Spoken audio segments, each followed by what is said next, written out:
আসসালামু আলাইকুম। আগামীকাল থেকে তোমাদের প্রাথমিক বৃত্তি পরীক্ষা শুরু। প্রথম দিনই বাংলা পরীক্ষা। বাংলা পরীক্ষায় আমাদের শূন্যস্থান পূরণ থাকবে। শূন্যস্থান পূরণ আমাদের বইয়ের অনুশীলনীতে যে শূন্যস্থান পূরণগুলো আছে সেগুলো পড়লেই ইনশাল্লাহ হবে। এছাড়া আমরা তোমাদেরকে কিন্তু কমপ্লিট একটা সাজেশন দিয়ে দিয়েছি, সেগুলো তোমরা পড়বে। আজকে আমরা ছোট করে তোমাদেরকে কিছু গুরুত্বপূর্ণ শূন্যস্থান পূরণ রিভিশন করায় দিব, পড়িয়ে দিব। ইনশাল্লাহ এগুলো থেকে কমন পাওয়ার পসিবিলিটি অনেক বেশি। এছাড়া শূন্যস্থান পূরণ কিন্তু খুবই সহজ, আমরা পারবো, যেরকমই আসুক শুধু একটু পড়তে হবে, মনোযোগ দিয়ে পড়লেই আমরা ইনশাল্লাহ এটা পারবো। শূন্যস্থান পূরণ নিয়ে একটা সমস্যা সবারই, যে স্যার তুলে করব না তুলে করব না। শূন্যস্থান পূরণগুলো তুলে করা বেটার। দুইভাবে করা যায়, তুলেও করা যায়, শুধু উত্তরও লেখা যায়, কিন্তু তুলে করাটা বেটার। এখন তুমি কতটুকু সময় পাবে, তোমার লেখার স্পিড কতটুকু, তার উপর দেখে বা সেটা বিবেচনা করে তুমি তুলে লিখো অথবা শুধু উত্তর লেখো। তুমি যদি তাড়াতাড়ি লিখতে পারো, তাড়াতাড়ি শেষ করতে পারো, তোমার হাতের লেখার স্পিড ভালো, তোমার সেই কনফিডেন্স আছে যে আমি তুলে করলেও আমার শেষ করতে সমস্যা হবে না, তাহলে অবশ্যই তুলে করো। আর যদি মনে করো যে না, আমি একটু আস্তে আস্তে লিখি, আমি এটা তুলে করতে গেলে অন্য প্রশ্ন দিতে পারবো না উত্তর, তাহলে অবশ্যই তোমাকে সেটা কি করতে হবে, শুধু উত্তর লিখতে হবে। ঠিক আছে, দুইভাবে করা যায়, কেউ টেনশন করো না, যেভাবে লিখো নম্বর পাবা। ওকে। 1 নম্বর, আমাদের সৌভাগ্য যে আমরা এদেশে জন্মেছি। কি? আমাদের সৌভাগ্য যে আমরা এদেশে জন্মেছি। একই দেশ অথচ কত বৈচিত্র্য। দেশ একই অথচ কত বৈচিত্র্য। দেশকে ভালোবাসার মধ্যে দিয়েই সার্থক হয়ে উঠবে আমাদের জীবন। দেশকে ভালোবাসার মধ্যে দিয়ে কি হবে? সার্থক হয়ে উঠবে আমাদের জীবন। বাঘ দেখতে যেমন সুন্দর তেমনি আবার কি ভয়ঙ্কর। বাঘ দেখতে যেমনই সুন্দর তেমনি আবার কি ভয়ঙ্কর। রয়্যাল বেঙ্গল টাইগার বাংলাদেশের কি সম্পদ? অমূল্য সম্পদ। কি সম্পদ? অমূল্য সম্পদ। শকুন বাংলাদেশের এখন বিলুপ্ত প্রায় প্রাণী। কি? বিলুপ্ত প্রায় পাখি। প্রাণী না, পাখি। তাহলে আমরা আরেকবার পড়ি যাতে আমাদের বাসায় আর পড়াই না লাগে, ঠিক আছে? তাহলে আমাদের সৌভাগ্য যে আমরা এদেশে জন্মেছি। একই দেশ অথচ কত বৈচিত্র্য। দেশকে ভালোবাসার মধ্যে দিয়ে সার্থক হয়ে উঠবে আমাদের জীবন। বাঘ দেখতে যেমন সুন্দর তেমনি আবার ভয়ঙ্কর। রয়্যাল বেঙ্গল টাইগার বাংলাদেশের অমূল্য সম্পদ। শকুন বাংলাদেশের এখন বিলুপ্ত প্রায় পাখি। গুড। আর পড়া লাগবে? লাগবে না। ওকে। 7 নম্বর, হাতে পায়ে মুখে শত আঘাতের ক্ষতে কি ড্যাশ তার লেখা। কি লেখা? খ্যাতি তার লেখা। হাতে পায়ে মুখে শত আঘাতের ক্ষতে খ্যাতি তার লেখা। ভাঙা কঙ্কালখানা হাতে পায়ে তার বজ্র করিছে খেলা। ভাঙা কঙ্কালখানা হাতে পায়ে তার বজ্র করিছে খেলা। ল্যান্স নায়ক নূর মোহাম্মদ শেখের দলে ছিলেন অসীম সাহসী মুক্তিযোদ্ধা নান্নু মিয়া। কে ছিল? ল্যান্স নায়ক নূর মোহাম্মদ শেখের দলে ছিলেন অসীম সাহসী মুক্তিযোদ্ধা নান্নু মিয়া। এই যুদ্ধে জয়ী বাহিনী হিসেবে মুক্তিযোদ্ধারা বয়ে এনেছে অসীম গৌরব। কি বয়ে এনেছে? অসীম গৌরব। এই যুদ্ধে জয়ী বাহিনী হিসেবে মুক্তিযোদ্ধারা বয়ে এনেছে অসীম গৌরব। বীরের দেশে রঞ্জিত হলো মাটি বীরের রক্ত স্রোতে। কিসে? বীরের রক্ত স্রোতে রঞ্জিত হলো মাটি। ঠিক আছে, রক্ত স্রোতে, মনে রেখো। তাহলে হাতে পায়ে মুখে শত আঘাতের ক্ষতে খ্যাতি লেখা তার। ভাঙা কঙ্কালখানা হাতে পায়ে তার বজ্র করিছে খেলা। ল্যান্স নায়ক নূর মোহাম্মদ শেখের দলে ছিলেন অসীম সাহসী মুক্তিযোদ্ধা নান্নু মিয়া। এই যুদ্ধে জয়ী বাহিনী হিসেবে মুক্তিযোদ্ধারা বয়ে এনেছেন অসীম গৌরব। বীরের রক্তস্রোতে রঞ্জিত হলো মাটি। ওকে। মাটির তৈরি শিল্পকর্মকে মৃৎশিল্প বলে। মাটির তৈরি শিল্পকর্মকে কি বলে? মৃৎশিল্প। ড্যাশ আমাদের শোনার ক্ষমতা কমিয়ে দেয়। শব্দ দূষণ। কি শোনার ক্ষমতা কমিয়ে দেয়? শব্দ দূষণ। বিজ্ঞানেও আছে। ভোরবেলাতেই পাখির ড্যাশ শুনতে শুনতে আমার ঘুম ভাঙে। ভোরবেলাতেই পাখির কিচির মিচির শুনতে শুনতে আমার ঘুম ভাঙে। পাখির কিচির মিচির। মুক্তিযুদ্ধে শহীদরা মহান আত্মদানকারী হিসেবে চিরস্মরণীয়।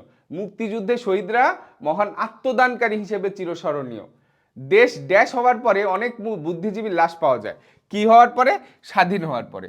দেশ স্বাধীন হওয়ার পরে অনেক বুদ্ধিজীবীর লাশ পাওয়া যায়। তাহলে আরেকবার আমরা পড়ি। মাটির তৈরি শিল্পকর্মকে মৃৎশিল্প বলে। ড্যাশ আমাদের শোনার ক্ষমতাকে কমিয়ে দেয়।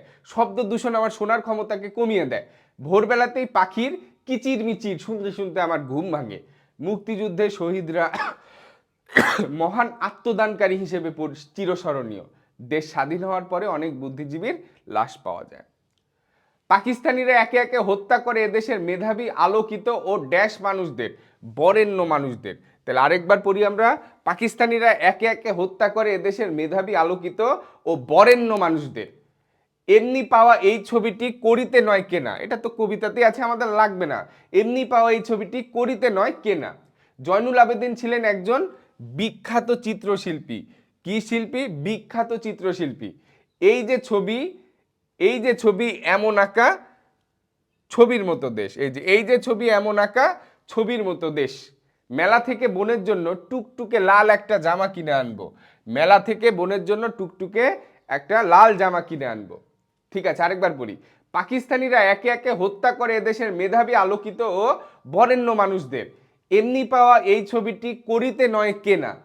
জয়নুল আবেদিন ছিলেন একজন বিখ্যাত চিত্রশিল্পী।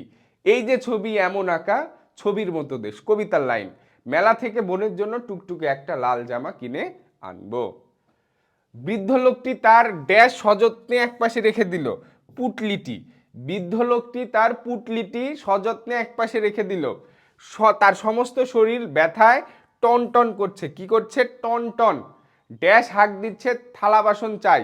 ফেরিওয়ালা হাঁক দিচ্ছে। কে হাঁক দিচ্ছে? ফেরিওয়ালা। লোকটিকে আমি কোথায় যেন দেখেছি, খুব চেনা মনে হচ্ছে। বিদ্যুৎ চলে যাওয়ায় চারিদিকে অন্ধকার নেমে এলো। কি নেমে এলো? অন্ধকার নেমে এলো। ড্যাশ বাড়ি দুপুর রোদে দরজা এঁটে সব ঘুম দিচ্ছে। গেরস্ত বাড়ি দুপুর রোদে দরজা এঁটে সব কি করছে? ঘুম দিচ্ছে। ওকে, তাহলে বৃদ্ধ লোকটি তার পুটলিটি সযত্নে একপাশে রেখে দিল। তার সমস্ত শরীর ব্যথায় টনটন করছে। ড্যাশ হাঁক দিচ্ছে, থালা বাসন চাই। কে হাঁক দিচ্ছে? ফেরিওয়ালা। লোকটিকে আমি কোথায় যেন দেখেছি, খুব চেনা মনে হচ্ছে। বিদ্যুৎ চলে যাওয়ায় চারিদিক অন্ধকার নেমে এলো। ড্যাশ বাড়ি দুপুর রোদে দরজা এঁটে সব ঘুম দিচ্ছে। গেরস্ত বাড়ি। ওকে। পথিক ক্লান্ত হয়ে অবশেষে ড্যাশ ওপর বসে পড়লো, খাটিয়ার ওপরে। কাঠের তৈরি খাট, যেটাকে বলি আমরা কি? খাটিয়া। পথিক ক্লান্ত হয়ে অবশেষে খাটিয়ার ওপর বসে পড়লো। ড্যাশ বুকের স্নেহকণাগুলি ঘাস হয়ে ফুটে ওঠে। ধরার ধরার ধরার বুকের স্নেহকণাগুলি ঘাস হয়ে ফুটে ওঠে। ধরা মানে পৃথিবী। আধার আকাশে তারারা মিটমিট করে চায়। আধার আকাশে কি বাবা? তারারা মিটমিট করে চায়। মা ড্যাশ দিয়ে আমাদের ভরে রাখেন। মা স্নেহকণা দিয়ে আমাদের ভরে রাখেন। ঠিক আছে। ছোট ছোট ফুল হাওয়াতে দোলায় মাথা। কি করে? হাওয়াতে দোলায় মাথা। তিতুমির যুদ্ধ করেছিলেন এদেশের কৃষককে বাঁচাতে। কাকে বাঁচাইতে? কৃষককে। ভাষা শহীদের স্মরণে তৈরি হয়েছে শহীদ মিনার। ভাষা শহীদের স্মরণে শহীদ মিনার। আর একবার পড়ি আমরা। পথিক ক্লান্ত হয়ে অবশেষে খাটিয়ার ওপর বসে পড়ল। ড্যাশ বুকের স্নেহকণাগুলো ঘাস হয়ে ফুটে ওঠে। ধরার বুকের স্নেহকণাগুলো। আধার আকাশে তারারা মিটমিট করে চায়।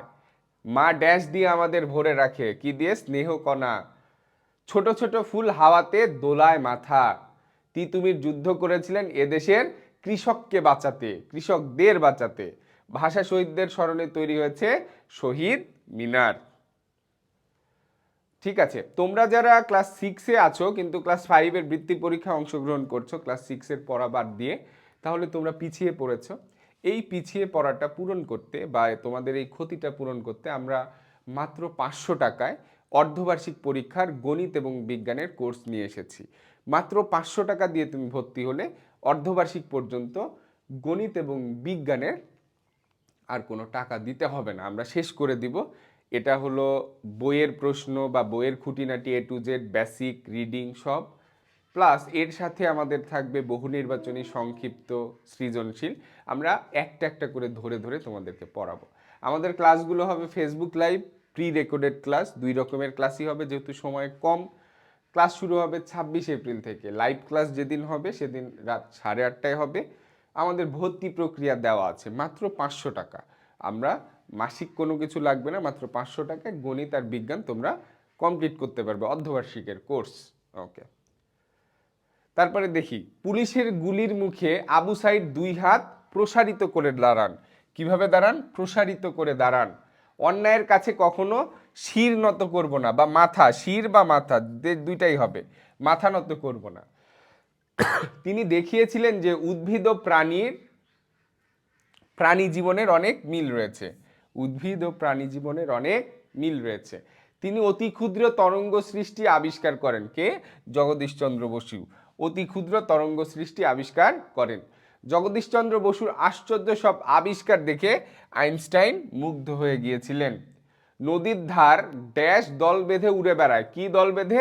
চকাচকি, চকাচকি দল বেঁধে উড়ে বেড়ায়। নদীর ধারে গজিয়ে ওঠা বেণুবন। নদীর ধারে কি বাবা? গজিয়ে ওঠা বেণুবন বাতাসে দুলতে থাকে। তাহলে আরেকবার পড়ি। পুলিশের গুলির মুখে আবু সাইদ 2 হাত প্রসারিত করে দাঁড়ান। অন্যায়ের কাছে কখনো মাথা বা শির নত করব না। তিনি দেখিয়েছিলেন যে উদ্ভিদ ও প্রাণী জীবনের মধ্যে অনেক মিল আছে। তিনি অতি ক্ষুদ্র তরঙ্গ সৃষ্টি আবিষ্কার করেন। জগদীশচন্দ্র বসুর আশ্চর্য সব আবিষ্কার দেখে আইনস্টাইন মুগ্ধ হয়ে গিয়েছিলেন। নদীর ধারে চকাচকি দল বেঁধে উড়ে বেড়ায়। নদীর ধারে গজিয়ে ওঠা বেণুবন বাতাসে দুলতে থাকে। ওকে। নদীর তীরে বটগাছটি বর্ষাকালে মানুষ আচ্ছাদন হিসেবে ব্যবহার করে। বর্ষাকাল, বৃষ্টির পানি বটগাছের নিচে সহজে পড়ে না। ওকে, ঠিক আছে। তাহলে নদীর ধারে বটগাছটি বর্ষাকালে মানুষ আচ্ছাদন হিসেবে ব্যবহার করে। ড্যাশ হজরত মোহাম্মদ সাল্লাল্লাহু সাল্লাম প্রথমেই আল্লাহর প্রশংসা করলেন। মহানবী হজরত মোহাম্মদ সাল্লাল্লাহু সাল্লাম প্রথমেই আল্লাহর প্রশংসা করলেন। যারা তাকে কখনো দেখেননি তারাও এই মহামানবকে একবার দেখার জন্য কাবা শরীফ এলেন। 10ম হিজরি ছিল মহানবী সাল্লাল্লাহু সাল্লামের বিদায় হজ। তাদের ইচ্ছা নবীজি সাল্লাল্লাহু সাল্লামের সঙ্গে হজ পালন করবেন। কি পালন করবেন? হজ পালন করবেন। হজ বানানটা তোমাদের বইয়ে কিরকম আছে একটু দেখে নিও। ড্যাশ ময়দান থেকে লক্ষ লক্ষ কণ্ঠে ধ্বনিত হলো, হ্যাঁ আপনি পেরেছেন। কোন ময়দান? আরাফাত ময়দান। কোন ময়দান? আরাফাত ময়দান। তাহলে আরেকবার পড়ি। নদীর ধারের বটগাছটি বর্ষাকালে মানুষ আচ্ছাদন হিসেবে ব্যবহার করে। আচ্ছাদন হিসেবে ব্যবহার করে। মহানবী হজরত মোহাম্মদ সাল্লাল্লাহু আলাইহি সাল্লাম প্রথমেই আল্লাহর প্রশংসা করলেন। যারা তাকে কখনো দেখেননি তারাও এই মহামানবকে একবার দেখার জন্য কাবা শরীফ এলেন। 10ম ড্যাশ ছিল মহানবী সাল্লাল্লাহু আলাইহি সাল্লাম বিদায় হজ। 10ম হিজরি ছিল মহানবী সাল্লাল্লাহু আলাইহি সাল্লামের বিদায় হজ। তার ইচ্ছা নবীজি সাল্লাল্লাহু আলাইহি সাল্লামের সঙ্গে হজ পালন করবেন, তাদের ইচ্ছা। ড্যাশ ময়দান থেকে। কোন ময়দান? আরাফাত ময়দান। ওকে। জল ছড়িয়ে দল হারিয়ে গেলাম বনের দিক, সবুজ বনের ড্যাশ টিয়ে করে রে ঝিকঝিক। কি টিয়ে? হরিৎ টিয়ে। সবুজ বনের হরিৎ টিয়ে। ওকে। বাঙালির ইতিহাস লড়াই সংগ্রামের ইতিহাস। কিসের ইতিহাস? লড়াই সংগ্রামের ইতিহাস। সে প্রতিদিন 5বার করে নদীতে জাল ফেলতো। অনেক ইম্পর্টেন্ট। কয়বার? 5বার। তোমার জন্য জব্বর একটা খবর নিয়ে এসেছি। কি খবর? জব্বর একটা খবর নিয়ে এসেছি। দেশ মানে এর মানুষ, নদী, আকাশ, প্রান্তর, পাহাড়, সমুদ্র, এইসব। তাহলে আরেকবার পড়ি। জল ছাড়িয়ে দল হারিয়ে গেলাম বনের দিক, সবুজ বনের হরিৎ টিয়ে করে রে ঝিকমিক। বাঙালির ইতিহাস লড়াই সংগ্রামের ইতিহাস। সে প্রতিদিন নদীতে 5বার করে জাল ফেলতো। তোমার জন্য জব্বর একটা খবর নিয়ে এসেছি। দেশ মানে এর মানুষ, নদী, আকাশ, প্রান্তর, পাহাড়, সমুদ্র, এইসব। তাহলে ইনশাল্লাহ এগুলো প্র্যাকটিস করো বেশি বেশি করে। আর একবার দরকার হলে ভিডিওটা দেখো, তোমার শূন্যস্থান পূরণে আর সমস্যা থাকবে না। সবাই ভালো থেকো, সুস্থ থেকো। আজকে সারাদিন আমাদের সাথে থাকো। প্রত্যেকটা আইটেম আমরা এইভাবে তোমাদেরকে ক্লাস করিয়ে বুঝিয়ে দেবো ইনশাআল্লাহ।